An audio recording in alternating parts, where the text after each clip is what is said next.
He has to agree with that. Well, I've always said Devin Haney is the top dog. You know, I've always said that he's an amazing talent. I mean, you know, he's an amazing talent. So, Where's Eddie Hearn? knowing some Eddie, man. Eddie Hearn, where's Oh, he has nothing to do with this. What are you talking about? How you doing, man? What are you talking about? He has nothing to do with this. He was at the original press conference, though. Was he just there as like another vehicle to promote the fight, or was he is Matchroom officially involved in some capacity? Well, I think since Eddie Hearn is involved with DAZN USA, Gotcha. I believe they're like partners. Then I think he had something with Bill Haney, where they had an agreement that he's going to be part of the press conference, and that's it. Devin's like the So I was like, okay, I'll let him get involved. Devin's like the United Nations. He works with everyone. I think Devin, Golden Boy next Um, after this co-promotion.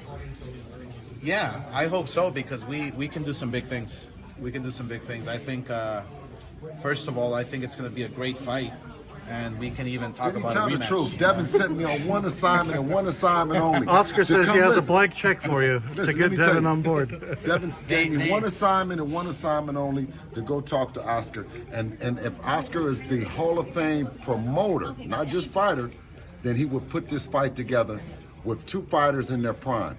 We challenged Oscar to do it. He delivered like no one else that I think that would have.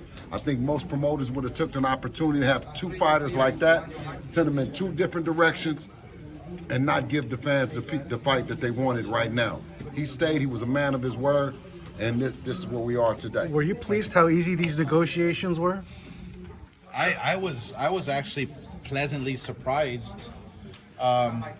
Dealing with Bill, we got it done fairly easy, like literally in a few days. It was a good negotiation. It really was. Bill said that Ryan got the 55-45 advantage. Is that something that it was important to Ryan, or was that something that you just wanted to make sure to get done? I think it was fair, and you have to be fair with Devin. You also have to be fair with market value as well. So, as you can see, they're both not that far off, I mean, but, you have to respect the fact that, Ryan sells. He really does. So you take that into consideration, and but you also take into consideration the talent that Devin is, what he's done in the sport, the belt he holds. You got to take all that into consideration. So it made it a fairly easy negotiation, because everybody knew what their position is, and I respect that. Yeah. With the Munguia Canelo fight being 2 weeks later, do you think both of these pay-per-views break 1 million buys? Absolutely, I absolutely do think it's going to be. It's gonna be a fun 3 weeks actually for us, for boxing. Having Virgil and Ramirez back on the 27th as well, sandwiched in between Ryan and I'm telling you, DAZN is on fire. They are. I mean, DAZN's actually the destination for boxing, and I'm really glad that they're stepping up. I'm glad that that they're giving us fight fans, and I say fight fans because I'm a fight fan as well. All these big fights. What kind of future do you envision for Jaime Munguia if he pulls off this upset? Yeah, he's the he'll be the next guy. He's the man.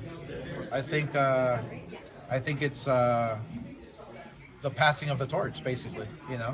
We've had Canelo for a period of time.